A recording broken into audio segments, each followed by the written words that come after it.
بہت بڑی قیمت چکانی پڑے گی آتنکوادیوں کو اور آتنک کو پناہ دینے والوں کو. زندگی کی اتنی بڑی غلطی کرے گا مودی کے ساری ہندوستان کی قوم پچھتائے گی کہ کس شخص کو اس نے منتخب کیا اور ساری ہندوستان کو صفحہ ہستی سے ختم کرا دیا.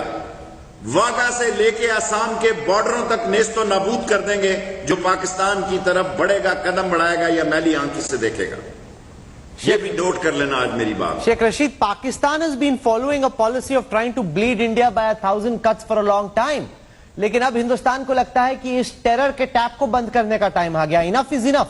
یہ لگاتار جو آپ کی ISI آرمی ہمارے ہاں آتنکوادی چھوڑتی رہتی ہے, اس پالیسی کو ختم کرنے کا وقت آ گیا ہے. ایسی فیلنگ انڈیا میں ہو رہی ہے اور یہی اجازت پرائم منسٹر مودی نے اپنی آرم فورسز کو دے دی. میری بات سن لیں.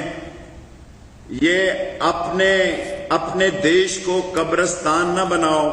مودی سرکار ووٹوں کی بھوکی سرکار اپنے دیش میں وہ آگ جلانا چاہتی ہے جس میں سارا دیش جل جائے گا.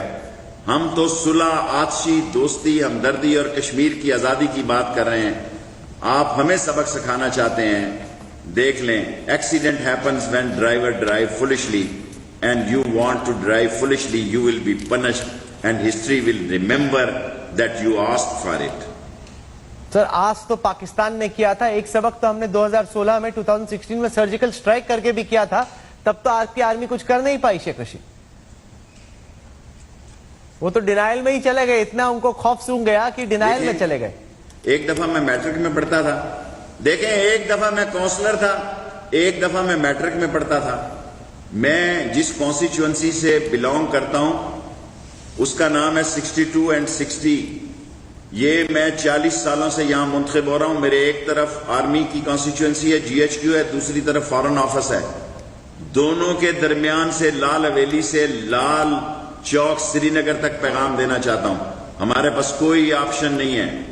سو خود بھی اچھے ہمسائے کی طرح رہو, ہمیں بھی رہنے دو. خود بھی احساس کرو کہ ووٹیں آخری چیز نہیں ہوتی. اچھا سیاستدان جیتا اور ہارتا ہے. اچھا سیاستدان ساری قوم کو نہیں مروا دیتا.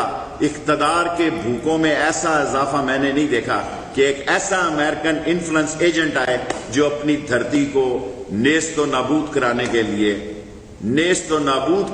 لیے وہ بلا وجہ ہمیں کہے کہ آ بیل مجھے مار. سر, آپ جو کہہ رہے ہیں نا, جس طرح سے آپ دھمکی دے رہے ہیں, میں آپ کو یاد دلا دوں کہ جب جنگ ہوئی تھی تو پاکستان پچھلی دفعہ آدھا ہو گیا تھا. 1971 کی لڑائی آپ کو یاد ہوگی. 93,000 آپ کے پرزنرز آف وار تھے. مجھے سب کچھ یاد ہے, بھولیے مت اس کو. مجھے سب کچھ یاد ہے. اور شاید ساری چیزوں کا بدلہ لینے کا وقت آ گیا ہے. یہ سارا قرضہ اتار دیں گے. آئیں آپ پلیز, کم آن. یہ سارا قرضہ سمیت سود کے ادا کریں گے, میرا وعدہ ہے آپ سے. سر, Pakistan I've been 8 time federal minister. I'm promising you in the front of whole Indian nation کہ سارے قرضے اتار دیں گے آپ کے بما سود. اور دھرتی یاد رکھے گی کہ ایک شیخ رشید نے لاہور ریلوے ہیڈ کوارٹر سے پیغام دیا تھا کہ بعد آ جاؤ ورنہ تمہاری داستان نہ بھی ہوگی داستانوں میں. ہم آپ کو